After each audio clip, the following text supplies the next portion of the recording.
अब तक आपने देखा कि राजकुमारी रत्नावली के तीनों पुत्र अमितेज, विवेकानंद और धर्मराज ने इंद्रदेव की परीक्षा में सफलता पाई थी। इंद्रदेव ने उन्हें एक त्रिशूल दिया था और चेतावनी दी थी कि भविष्य में एक बड़ा खतरा आएगा। वो खतरा आ गया था, एक रहस्यमय जादू जो लोगों के अच्छे गुण छीन रहा था। त्रिशूल ने बताया था कि तीनों राजकुमारों को अलग अलग दिशाओं में जाना होगा, लेकिन इससे वे हमेशा के लिए बिछड़ भी सकते थे। अब आगे की कथा। आज की कथा का शीर्षक है त्रिशूल का रहस्य और तीन भाइयों का महान बलिदान। बेताल ने अपनी कहानी का अंतिम भाग शुरू किया। राजन विक्रम, राजकुमारी रत्नावली के सामने जीवन का सबसे कठिन क्षण आ गया था। एक माता के लिए अपने पुत्रों को हमेशा के लिए खो देने की संभावना से बढ़कर कोई पीड़ा नहीं हो सकती, लेकिन दूसरी तरफ पूरे संसार की रक्षा का प्रश्न था। राजकुमारी ने त्रिशूल को अपने हाथों में लिया और महसूस किया कि उसमें एक अजीब सी गर्माहट है। अचानक उसके मन में इंद्रदेव की आवाज गूंजी कि यह निर्णय केवल उसे नहीं बल्कि तीनों पुत्रों को मिलकर लेना होगा। विक्रम ने सोचा कि यह तो और भी जटिल स्थिति थी। राजकुमारी ने अपने तीनों पुत्रों को बुलाया और त्रिशूल का संदेश सुनाया। तीनों राजकुमारों ने बिना किसी हिचकिचाहट के कहा कि वे संसार की रक्षा के लिए कोई भी बलिदान देने को तैयार हैं। अमितेज ने कहा कि सुंदरता का कोई अर्थ नहीं है अगर संसार में बदसूरती फैल जाए। विवेकानंद ने कहा कि बुद्धि का कोई फायदा नहीं है अगर संसार में मूर्खता का राज हो जाए। धर्मराज ने कहा कि सत्यता का कोई मतलब नहीं है अगर संसार झूठ में डूब जाए। बेताल ने बताया कि जब तीनों राजकुमारों ने एक साथ त्रिशूल को छुआ तो उसमें से एक तेज प्रकाश निकला और एक दिव्य आवाज सुनाई दी। आवाज ने कहा कि यह जादू किसी राक्षस या असुर का नहीं है बल्कि स्वयं समय देवता का है। समय देवता ने देखा था कि मनुष्य अपने अच्छे गुणों का दुरुपयोग कर रहे थे। सुंदर लोग अहंकारी हो रहे थे, बुद्धिमान लोग दूसरों को मूर्ख समझ रहे थे और सत्यवादी लोग कठोर हो रहे थे। विक्रम को समझ आया कि यह तो एक गहरा दर्शन था। समय देवता ने सोचा कि अगर लोगों के अच्छे गुण ही बुरे काम के लिए इस्तेमाल हो रहे हैं तो बेहतर है कि इन गुणों को ही समाप्त कर दिया जाए। लेकिन दिव्य आवाज ने यह भी बताया कि अगर कोई ऐसे लोग मिल जाएं जो अपने गुणों का सही इस्तेमाल कर सकें तो समय देवता अपना जादू वापस ले लेंगे। बेताल ने कहा कि त्रिशूल ने तीनों राजकुमारों को बताया कि उन्हें 3 अलग-अलग लोकों में जाना होगा। अमितेज को स्वर्गलोक जाना था जहां अप्सराएं रहती थीं, लेकिन वहां सुंदरता के अहंकार में डूबे हुए देवता भी थे। विवेकानंद को मृत्युलोक जाना था जहां ऋषि मुनि रहते थे, लेकिन वहां ज्ञान के घमंड में चूर विद्वान भी थे। धर्मराज को पाताल लोक जाना था जहां नाग राजा रहते थे, लेकिन वहां कठोर न्याय करने वाले यमराज भी थे। हर लोक में उन्हें यह साबित करना था कि उनके गुण का इस्तेमाल केवल अच्छे कामों के लिए हो सकता है। अगर वे सफल हो जाते तो समय देवता का जादू टूट जाता और सभी लोगों में शांति आ जाती। विक्रम की जिज्ञासा बढ़ रही थी कि आखिर तीनों राजकुमारों में क्या किया। सबसे पहले अमितेज स्वर्ग लोक गया। वहां उसने देखा कि अप्सराएं अपनी सुंदरता के कारण देवताओं से अकड़ में बात करती थीं। देवता भी अपने रूप रंग को लेकर आपस में झगड़ते रहते थे। अमितेज ने समझा कि यहां सुंदरता का गलत इस्तेमाल हो रहा है। बेताल ने बताया कि अमितेज ने क्या किया। उसने अपनी सुंदरता का इस्तेमाल करके सभी अप्सराओं और देवताओं को एक जगह इकट्ठा किया। फिर उसने कहा कि सच्ची सुंदरता बाहरी रूप में नहीं बल्कि अच्छे कामों में है। उसने अपना चेहरा एक साधारण व्यक्ति जैसा बना लिया और फिर भी सभी की सेवा करने लगा। ये देखकर अप्सराओं और देवताओं को समझ आया कि सुंदरता का असली अर्थ क्या है। वे सभी अमितेज से प्रभावित हुए और उन्होंने अपने अहंकार को त्याग दिया। इसके बाद विवेकानंद मृत्युलोक गया। वहां उसने देखा कि ऋषि मुनि अपने ज्ञान के कारण आम लोगों को हीन समझते थे। विद्वान लोग अपनी विद्या का प्रदर्शन करके दूसरों को नीचा दिखाने की कोशिश करते रहते थे। विवेकानंद ने अपनी बुद्धि का इस्तेमाल करके सभी विद्वानों के सामने एक चुनौती रखी।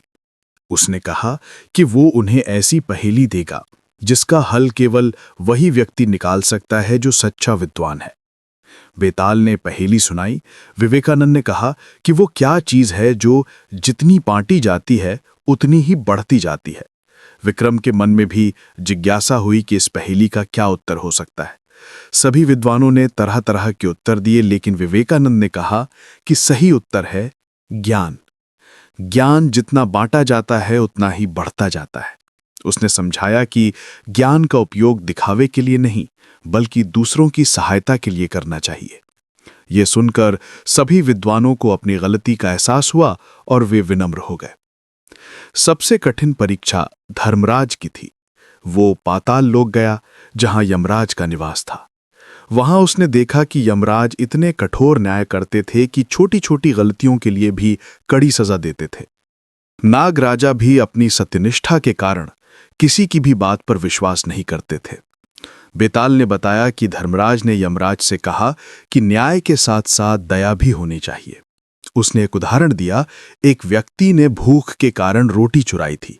कठोर न्याय के अनुसार उसे चोरी की सजा मिलनी चाहिए, लेकिन दयालु न्याय के अनुसार पहले यह देखना चाहिए कि उसने ऐसा क्यों किया। धर्मराज ने यमराज और नागराज को समझाया कि सत्यता का मतलब केवल कड़ाई नहीं है, बल्कि समझदारी भी है। सच्चा न्यायाधीश वही है जो परिस्थितियों को देखकर निर्णय लेता है। यमराज और नागराज भी धर्मराज की बात से प्रभावित हुए और उन्होंने अपने न्याय में दया और समझदारी को शामिल करने का निश्चय किया। जब तीनों राजकुमारों ने अपने अपने लोकों में सफलता पाली, तो एक अद्भुत घटना हुई। आकाश से एक तेज प्रकाश निकला और समय देवता प्रकट हुए। बेताल ने कहा कि समय देवता ने तीनों राजकुमारों की प्रशंसा की। उन्होंने कहा कि इन तीनों ने साबित कर दिया है कि अच्छे गुणों का सही इस्तेमाल संभव है। समय देवता ने अपना जादू वापस ले लिया और सभी लोग फिर से सामान्य हो गए। लेकिन समय देवता ने एक आश्चर्यजनक घोषणा की। उन्होंने कहा कि तीनों राजकुमारों ने इतना महान कार्य किया है कि वे चाहें तो देवता बन सकते हैं और हमेशा के लिए स्वर्ग में रह सकते हैं। विक्रम को लगा कि यह तो बहुत बड़ा सम्मान था, लेकिन तीनों राजकुमारों ने एक स्वर में कहा कि वे अपनी माता और अपने राज्य को छोड़कर कहीं नहीं जाना चाहते। उन्होंने कहा कि सच्ची खुशी अपने प्रियजनों के साथ रहने में है, न कि अकेले स्वर्ग में रहने में। समय देवता इस उत्तर से और भी प्रसन्न हुए। उन्होंने कहा कि यह उत्तर ही साबित करता है कि तीनों राजकुमार सच्चे गुणों के धारक हैं। समय देवता ने तीनों को एक वरदान दिया कि वे जहां भी रहेंगे वहां हमेशा शांति और खुशी रहेगी। उन्होंने ये भी कहा कि तीनों राजकुमारों की संतानें भी इन्हीं गुणों की धारक होंगी। बेताल ने बताया कि जब तीनों राजकुमार अपने राज्य वापस आए तो राजकुमारी रत्नावली की खुशी का ठिकाना नहीं था। पूरे राज्य में उत्सव मनाया गया। इंद्रदेव फिर से प्रकट हुए और राजकुमारी से कहा कि उसके तीनों वरदान अब पूर्ण रूप से सफल हो गए हैं।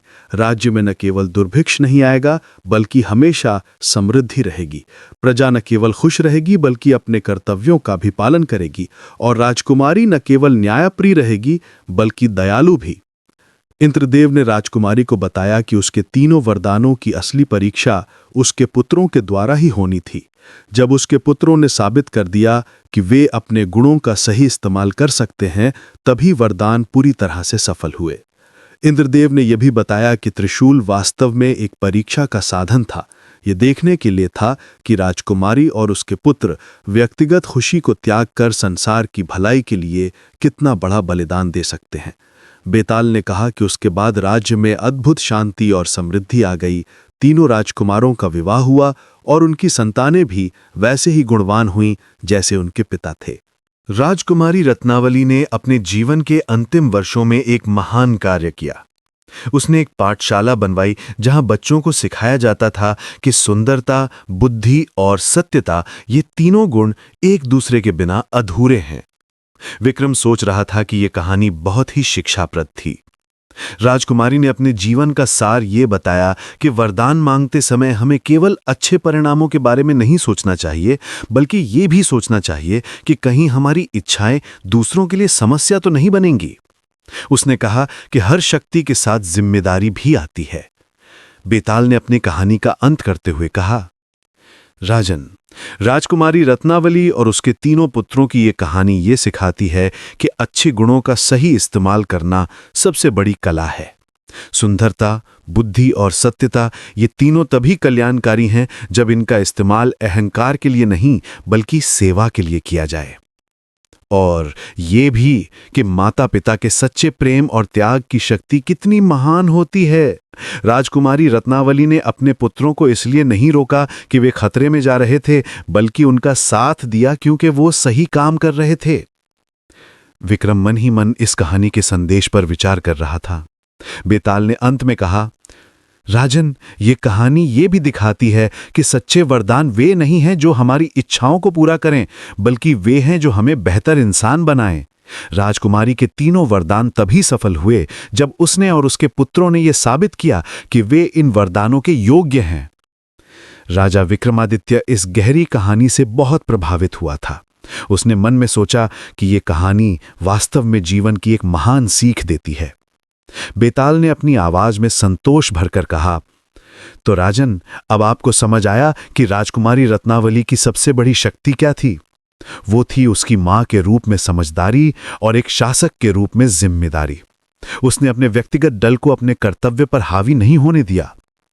विक्रम चुप रहा, क्योंकि वो जानता था कि बेताल की कहानी अब समाप्त हो गई है और अब कोई प्रश्न नहीं आएगा।